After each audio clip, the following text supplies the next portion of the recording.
Okay, good afternoon everybody.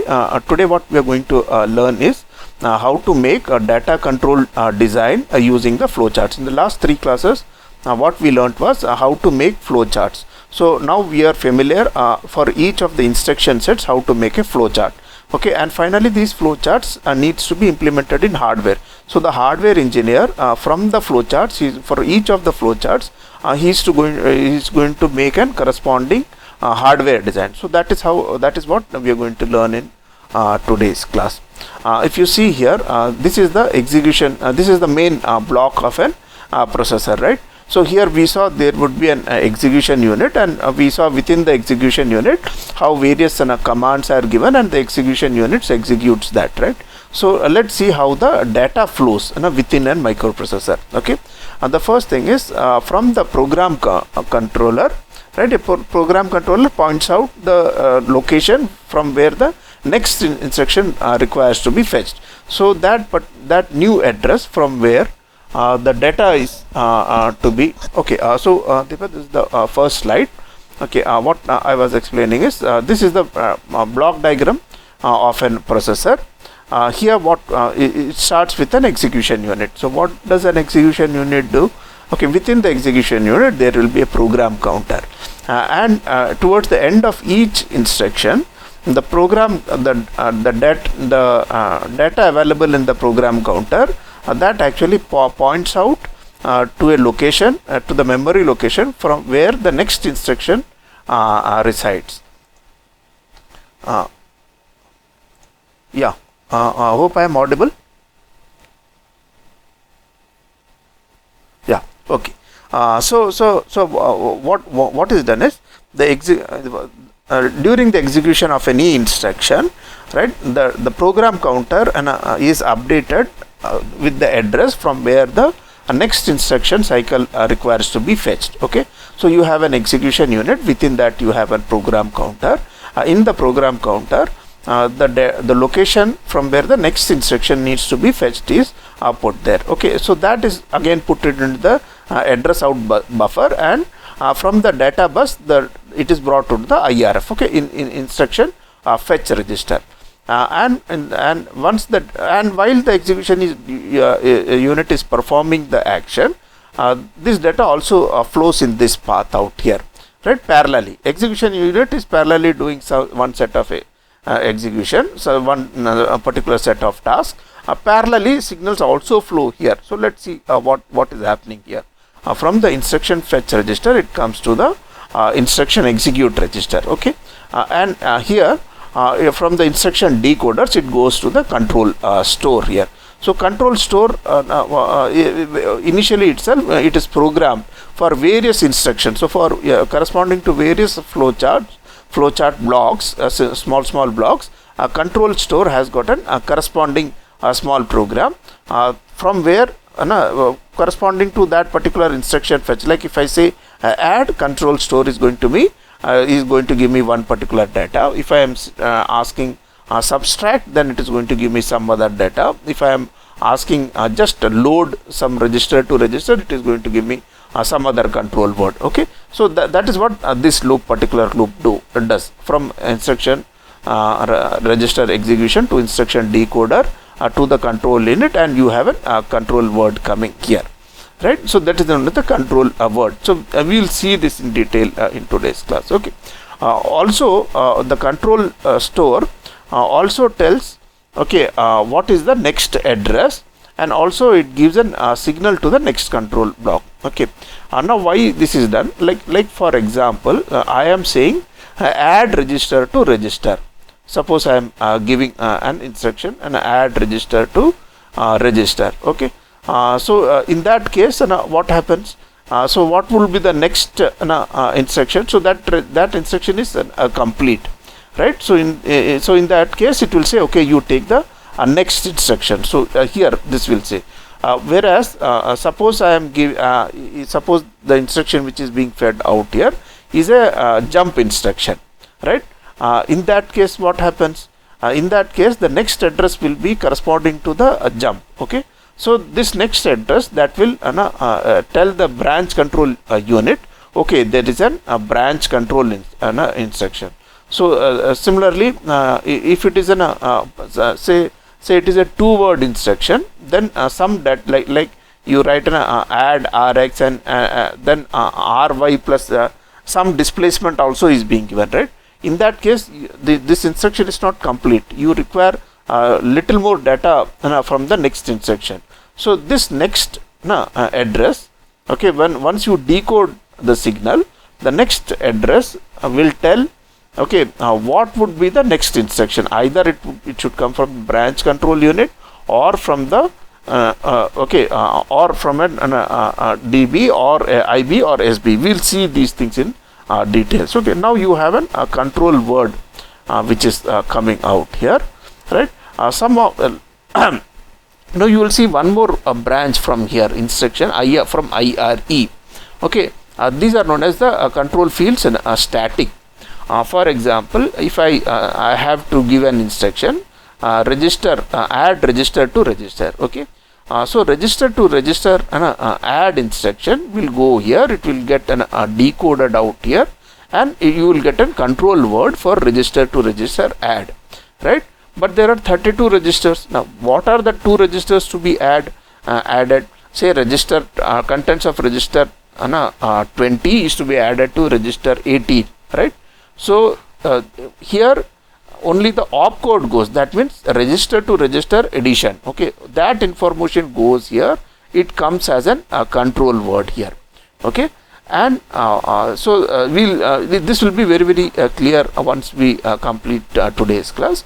And also what registers are to be added, register 1 or for this is a common instruction. Okay, it just tells register to register addition, but from here you will get whether it is to be register 1 is to be added to register 3, register 3 is to be added to register 4. That kind of information is available here, right? Similarly, when you are doing a displacement, like for within the instruction you are writing register x, you add content and plus 10, okay, hexadecimal 10.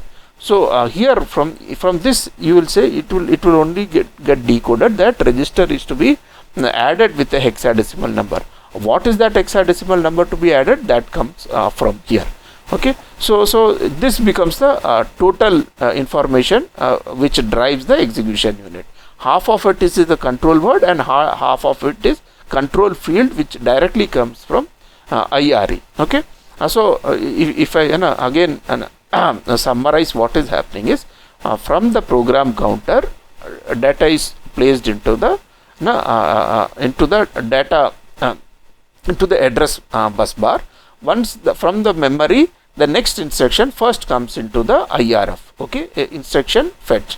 While the execution unit is performing a set of instructions, parallelly this is happening. So that the next set of task which the execution unit has to do, that will be available here. Okay, this is the control.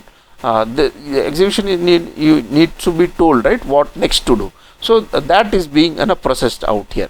So the information from the instruction fetch is going to be placed into instruction execute out here, right? From the instruction execute, okay, some portion of the data directly goes here, control field. As an example, I said when I say register 10, contents of register 10 is to be added to register contents of register 15, right? On to the top, the information which goes is it is register to register addition. Okay, so that goes here and that comes here as a control word. In the control word, only information which will be available is it is a register to register addition. Which registers need to be added, that will be directly fed from here, right? Similarly, there could be many instances. Now, within the control word, okay, there are 3 different parts. Okay, now one is the actual operation which the ALU needs to do. Okay, the next part is depending on the instruction, what is the next address. Okay, after this, okay, whether then I have to fetch the next instruction from here or from here or from here. Okay, so that information will be given from here, actually ty. Okay, it is going to control this multiplexer, right? and also this input next address will also control this. So this we'll see in details in the next few slides. So this is how an execution unit and a control unit, they work in parallel. Okay, now let's see here. Now if you see here, this is the control word, this control word here. Okay, it has an operation, it has got ty and it is got an na. Okay, so the few bits are reserved for op, ty and na. So what is op? It is small fields of bits are decoded, okay, to drive the control lines in the execution unit. Okay, so this op instruction will tell the execution unit whether it is an add operation, subtract operation, and many other things which we will see now. So okay, what does ty say? Ty is next address type. Okay, BC, it is going to select a BC, that is branch conditionally. So depending on the instruction, whether it has to do a next instruction is it has to jump a branch. Okay, so that command will be given by the ty. Or direct branch. Direct branch means it is just a simple jump. Okay, this is branch conditionally. Branch conditionally means like you have instructions: jump if 0, jump if not 0, jump if positive, jump of negative, okay, jump if greater. So those kind of. So whether you have to jump conditionally. So if it has to jump conditionally, then that particular location where it has to jump, okay, that will be available from here, right? Or it could be simple jump in the instruction itself where it has to jump, that will be specified already. In that case, from the next address it will come here, okay, into db. That means direct jump. Okay, so in that like if you have written an instruction, a jump to AABC, that is a memory location, right? So here it will just say, okay, it is a jump instruction. Here the data AAB will be available here, right? So it would jump to that location. So that is what it is, jump direct. Okay, or jump to instruction branch. Okay, instruction branch. That means whenever if the instruction is complete out here, okay, it will say, okay, you get the next instruction now. Or sequence branch. Sometimes within an instruction you will have small sequences, right? So in that case it will be a sequence branch. IB means if the instruction is complete, next instruction. SB means the instruction is still it is a continuation of the instruction. So that is how these two together will tell what is the next instruction which needs to be processed. Okay, so these are the fields of the control register, right?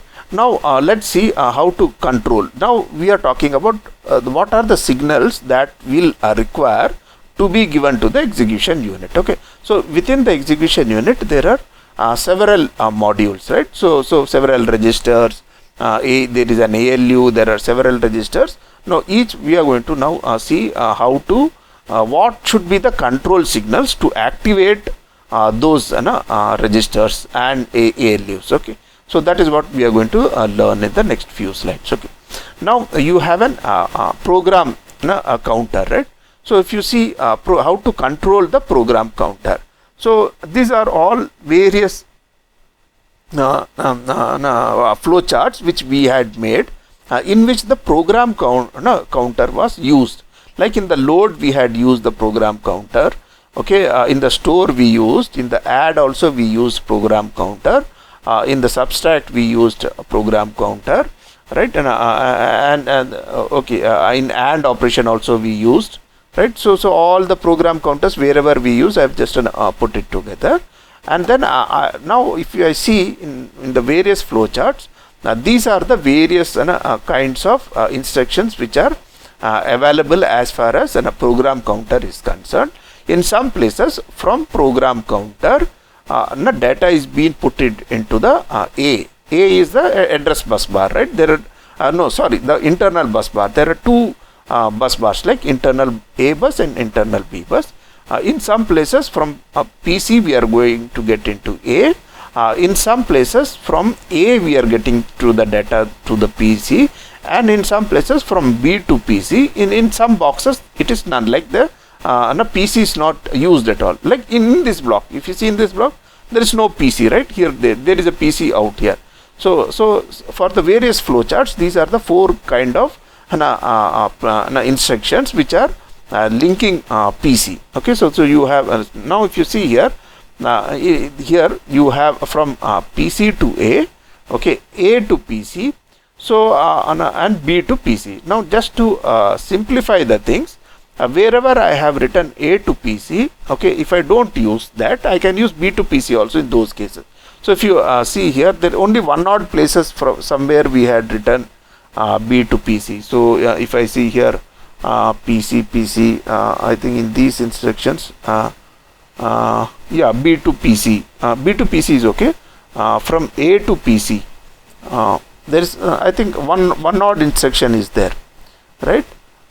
So it I have not pasted the entire thing here, but in 1 odd flowchart, I think in only one flowchart you can see A to PC. So in that particular flowchart, you can also make it to B to PC also. Okay, because if I avoid this particular condition, then the design becomes simple. Okay, so this will become like this, right? So now I can how to design the hardware. So this is the program counter. So I can give one signal here. Okay, program counter and one signal out here. There could be a switch, so that from PC it would come to internal bus A. From PC, from the internal bus A, the data can come to PC. So the 2 bits are required to control this. Okay, not a single bit, because there is a third condition also, none. Okay, that means the PC is totally isolated. So this is none. Okay, we can avoid this particular one. Okay, but there are 3 conditions are to be met. So at least 2 bits will be required. So in the control field, this PC, okay, this is PC. It is an 2-bit information which is coming from the control store. Okay, that will give these signals. Okay, it will either connect PC to internal bus A, or from the internal bus to the PC. Okay, now only one thing which we need to remember here is, this is a 32-bit data bus. This is also a 32-bit data bus. This is also a 32-bit register. So although only one transistor is shown here, there will be 32 such transistors. Okay, all connected in, all the gates are connected. They all get switched simultaneously, so that all the 32 bits of this is a 32-bit register. So all the 32 bits gets connected to internal bus A. Similarly, if this signal goes high, so all the whatever data is available in the internal bus gets connected to a PC. So this is how the hardware is implemented. Okay. So whenever there is a PC operation which the execution needs to do, the control word is this signal is coming here, right, to control from the control word, right? So now in the within the control word, 2 bits are reserved for PC control. This is PC, right? So these 2 bits. So if this is going to be 0 0, if these 2 bits are going to be 0 0, then PC will be isolated from internal bus A as well as internal bus B. Right. So whereas if it is a 0 1, then PC will be connected to the internal bus A, right? The data will flow from here to here, and if it is 1 0, then this data will from the internal bus will come to PC. Okay, 1 1 is not. So there is no requirement of the decoder becomes pretty simple, right?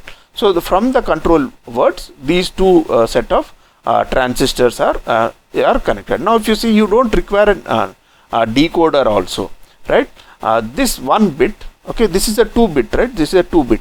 So that 1 bit can be powering this particular switch, and the second bit can power this transistor, right? So there is no although it is 2 bit, I don't require a decoder. I can simply within these 2 bits, 1 bit can the LSB can come here and the MSB can come here. Okay, so that will activate the PC. So this is how a PC control hardware can be implemented.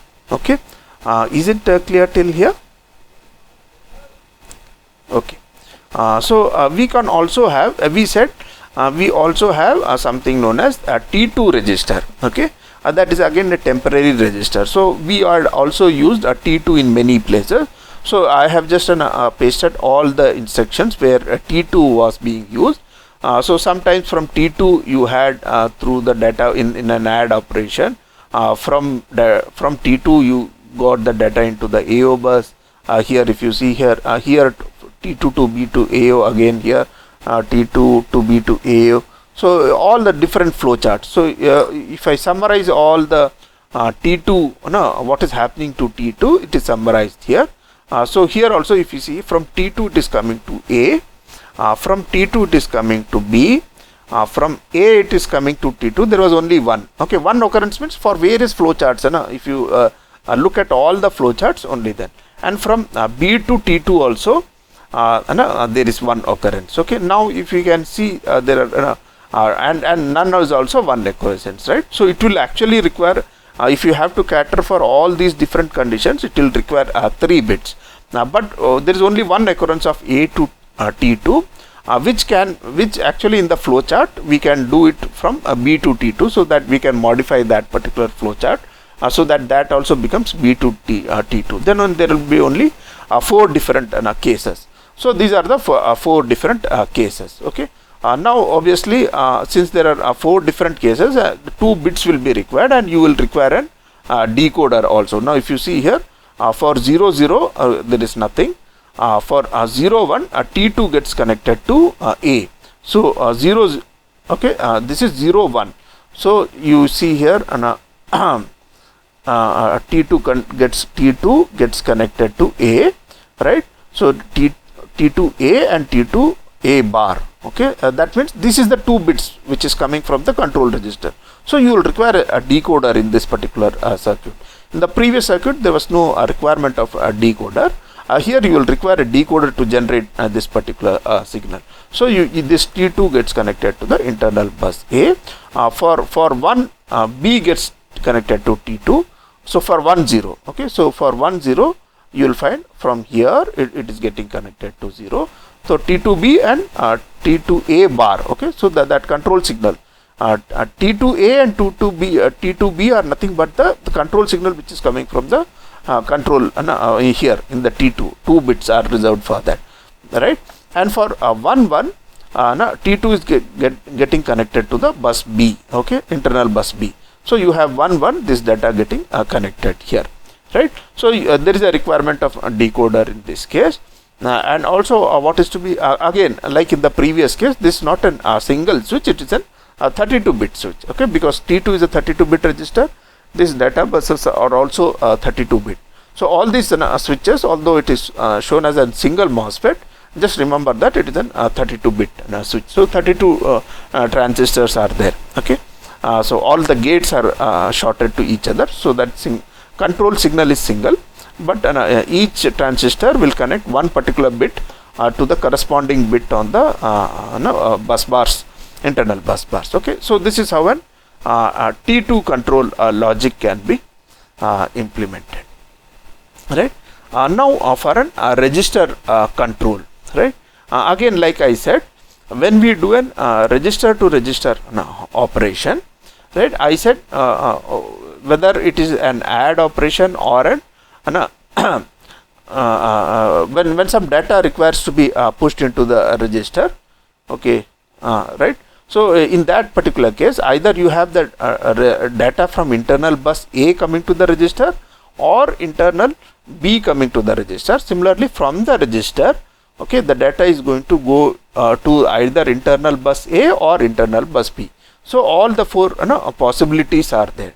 Now also there is not a single register here. Okay, till now we were talking about T2 was a single register, right?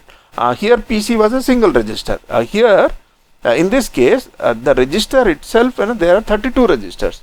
So so there has to be some control signal available out here which will select that particular register. Okay, similarly these 2 signals are also, okay, they will be activated. Now we are taking an example, just one example of R3 register. Okay, so now if data A requires to be stored to R3, okay, from the internal bus A, then this multiplexer, you give a signal out here. So this internal data will come.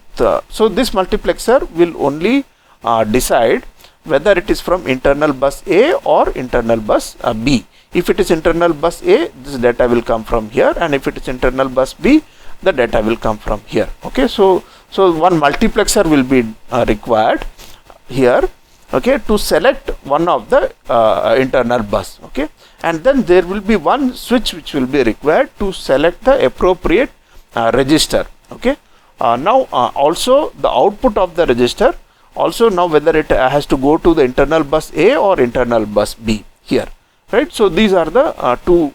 Now this is how it can be, register control can be implemented. Okay, now if you see here, okay, from here, okay, it only says, okay, the signal which is coming here will only say whether the data is going to be whether it is, so this control lines, okay, which is coming from here, okay, control word register, it will only say register to register operation.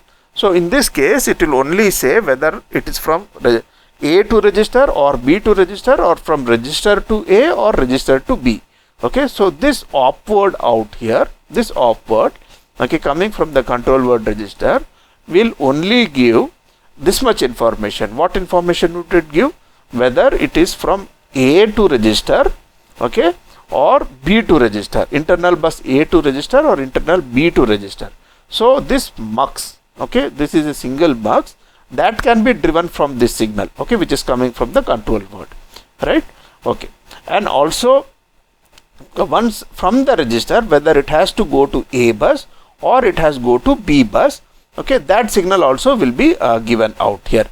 But that signal cannot, along with that signal, okay, you also need to multiplex, okay, which register, okay, this information doesn't come from the control word, okay, which register, because there are 32 registers.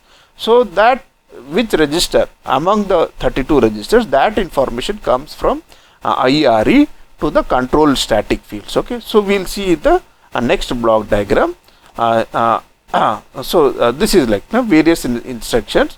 This particular multiplexer, okay, this multiplexer is common to all the registers. Okay, whether A needs to be connected or internal bus B needs to be connected. Okay, so that this is like, this is the within the flowchart we just write RYA, BRY, okay, all these instructions, right? Till now we didn't specify the register. So this multiplexer will only activate the A bus or the B bus. Okay, and now here how are these three switches controlled, that I will explain here in the next. Now if you see here, this is the opcode. From here it will say whether A bus is to be connected or the B bus needs to be connected. Okay, and which register needs to be connected. Okay, now that information will be available in this, okay, instruction from the IRE. If I go back here from the IRE, okay, so this information, the actual registers, okay, there will be two register to register control. So there are two registers involved, right? Excuse me. So one will be source register and one will be a destination register. So that also comes as a control field out here, right? So that is not part of this. So this from the IRE control fields, okay, that gives the actual register number. So if you see here, so you have one decoder out here, you have another decoder here, right? So you will have so RX, okay, since we have 32 registers out here, so RX will be 5-bit information. Similarly, RY is also 5-bit information, right? So you can have one of them source and then destination registers, okay, which will specify which actual. So that signal will come out here, right, to both this. So either this could be source or this could be source, right? That depends on the mode. Now, so that will get decoded out here. So you have two decoders out here to decide which register has to come into operation, right? So along from the control word, you just have whether it is A bus or the B bus, and from the execution unit, instruction from the IRE, from the IRE register, you get the actual values of RY and RX, and you require two decoders to decode and accordingly those registers will be selected out here, right? So this register will be selected. So once that, so all these three switches, okay, so you need to generate the control signal for these three switches. So that will be done by the decoders out here. Okay, so this is how a register control is implemented in the hardware. Okay, so if you see here, these are the various instructions with regards to a register which is there in various flowcharts. We have seen various flowcharts, right? In the flowcharts we had an RY to A or B to RX, or RY to B, B to RX, RX to A. So these are all the various instructions which we saw in the various flowcharts. So now you have to generate the control bits, right? So since there are so many conditions, at least you require 4 bits. So if you arrange these things properly out here, then it will become the control to make a decoder. It would be easy. Like if you have the way it has been arranged here, if you see here, so these represents this 0 1 control bit. Okay, 0 1 indicates B to RY, right? So similarly 1 1 indicates A to RY, right? And this 4 entire together indicates just 2 RY. So if you arrange, if you don't arbitrarily, if you place all this here and there, then your decoder design becomes very complex. So this is one example where they have thought over it and placed it in a place so that the instructions are minimized. So the decoder design becomes simple. Similarly 0 1, okay, indicates B to RX, 1 1 indicates RX to A. If you see here, okay, 1 1 means this is don't care condition, so RX to A, and this entire thing, if you make an K map, and if you make club all these 8 boxes, it is just RX, right? So if you see the control lines, and these are the decoder, the patterns, okay, from here. So you will find this is how the decoding is done from these pattern out here. So you can generate various opcodes out here. So this is how a register control is done, right? Now if you see, this is the control word. Okay, we learned how the PC control bit looks like. There is 2 bits. T2 we saw another 2 bits are required. Registers we saw there will be 4 bits which are required out here. Similarly for AO and everything is there. Now let's see for the ALU. So in the ALU also you will now this was explained before the midsem also, and I think there was an question in the exam also. So most of you what missed out was this AND gate and OR gate was swapped there. Okay, so accordingly this control words would similarly this arithmetic right and left, some changes were done in these blocks, but I think only one student realized that there is a change here, and then he did it correctly, but most of you got it wrong because you didn't pay attention to the connections out here, right? So depending on these connections, the control word will change, right? So from the ALU you have a control word which is coming, which is a 4-bit control word, right? This control word, right? And that control word will tell the ALU what operation it has to do. So this has been explained in one of the previous, so we will not repeat it out here. So this we need to know here, right? So ALU control, so all instructions use ALU. This is just one particular example which I took from a different textbook, but from our prescribed textbooks we will see how ALU control is there. So ALU is used for operand address calculations. It is used for arithmetic logical instructions, and instructions are used to ALU is used for updating the PC. Okay, so these are the various functions of ALU. So if you see the various flow charts, this is all where ALU comes in, right? So you have an ALU +1. So all this is from the various flow charts. From the summary is here, wherever ALU has been mentioned, so that has been put out here. And to now if you see here, this is the ALU out here, right? So this is how the control for ALU is designed here in this particular block diagram here. What you have is, like we said, ALU, right? Whenever the ALU performs an operation, the output of the ALU is put into a T1 register. Okay, so that actually doesn't happen automatically. Okay, this is a register here. In certain operations, we don't want the contents of ALU to go into T1. Okay, mostly whenever we are doing program control increment, okay, only when we are doing actual and arithmetic operations and all, the data of ALU is put into T1. And whenever we are doing a PC control, okay, increment of a program control, we don't want that time the contents of the ALU will be put directly into PC. Okay, so we can have a control control line here, load T1. Okay, so whenever this control signal goes high, then only ALU data will be put into T1. Okay, so that makes things slightly we'll have more control over what is available in T1 by putting this control line. Okay, so this is one control line. Similarly, we said okay, that is from the output side, and other thing is like flags, right?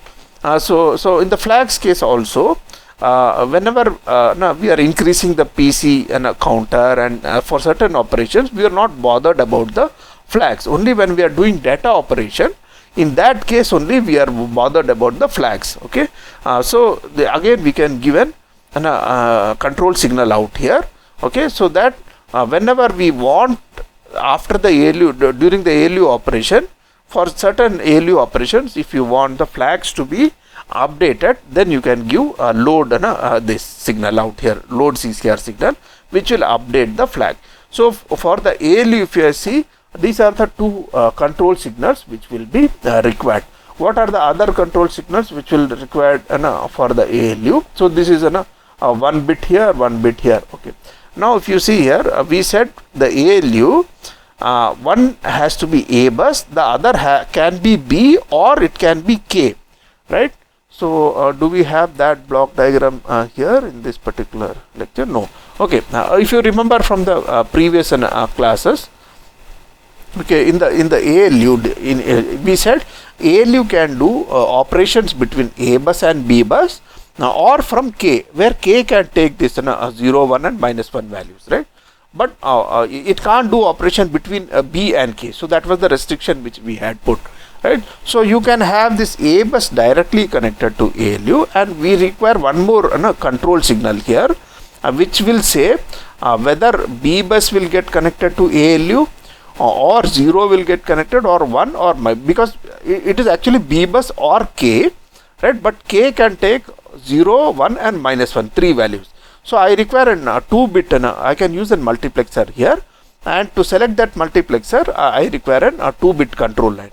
So one signal here, and the third signal which is coming here. Okay, so these will be required here, right? And also I require this ALU to do different operations like add, subtraction, and a logical shift, and also that also needs to be told to the ALU. Okay, but what happens is most of the time we are using an add. Okay, that is because we are increasing the program counter, right? After every, so this add is used very in almost in every cycle. Okay, so every instruction. Okay, because there will be one PC increase. So what I can do is I can have one more select line out here, right? Which will just simply tell the ALU to do the addition. Okay, and whenever I am not doing addition, okay, at that time from the IRE I can take an information and tell, okay, whether it is to be done subtraction, logical shift, logical write, XOR. So that information. So I am using one more mux out here.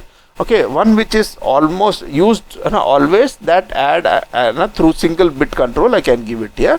If it is not add, then from the IRE, from the instruction from here, okay, the bit will say whether it has to do an subtract or all other operations, logical and, logical or, XOR or shift operation. So that information will come from here.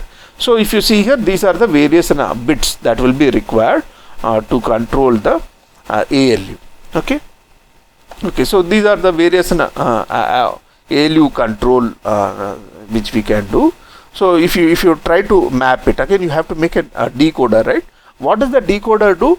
It will generate these signals, right? Load, CR. So we write all the instructions and we set a pattern for here. So for load T1, okay, this will be the pattern. All right, load CR. It will be now 3-bit control line is available here, right? So we are taking a 3-bit control here, and we are using a decoder to generate these signals. Okay, so 101, 010, 100. So this will give, these are the decoder pattern. Okay, so that will generate the various signals for load CCR, add op select. Add op select is this signal. Okay, so you can do this. So this is the this is how we various from the flow chart. For each of the flow charts, now we say, now what we have discussed is AO we are not discussing here, DI, DO. Similarly we can, so we have just given, I am just giving you a few examples of PC, T2, register we discussed, ALU we have discussed. I think T1 also we have discussed, right? And so whether this K, okay, whether this K has to be 0, 1 or -1, okay, so that information will be available here, right? So similarly there could be decoders for the this is IRE. Okay, so that direct information will be available here. So this IRE we saw here, right? We are using here from this is IRE instruction from the IRE. So right, okay. Now this is something known as state sequencer. This we discussed earlier also. Okay, state sequencer only decides, okay, what is the next state, because whenever depending on the instruction which we have decoded, what will be the next instruction. Okay, so that is being controlled by the next state control. Okay, so next state control means if the from the instruction will come to know, okay, whether the next instruction is an IB means totally next instruction, or it is a conditional jump, okay, or it is an unconditional jump, right, or it is an sequence, like the instruction is not complete, like for example, when you have to generate an address and RY plus some displacement, right? So now in the next instruction that displacement needs to be brought. Okay, so that instruction is not complete. We have just executed only part of the instruction, right? In those cases it will say sequence SB. SB means the sequence. It is not a next instruction. It's not the next instruction, but part of the previous instruction itself. It's a continuation. So SB will be activated, right? BC is branch conditional, like you got to take up the you have to go to the next branch. Okay, so that information will be coming from the branch control unit. If it is a 0, if it is a valid, okay, if it is these are the various if it is a sign bit. So all those conditions depending on the conditions which comes from the execution unit. So these conditions, where does this condition control comes from? It comes from the execution unit, right? In the execution unit you have an flags. So depending on the condition of the flags, the branch control will say, now if it is a 0, so you can write a program, right? If you encounter a 0, you jump to that place. Okay, if it is a negative number, you jump to that place. If it is valid number or it is not valid number. Valid number means suppose it's a number has got an out of range, right? Okay, so those kind of conditions you can check out here, and accordingly, so this is what. Or sometimes you have unconditional jumps also, right? Whether you have come to a particular place after certain looping, and then now you have decided, okay, now the loop is completed. You just now you have come out of that. In some programs you just say, okay, you jump after coming to this particular point, you just jump to a next instruction, right? So that address needs to be given. So that is unconditional jump.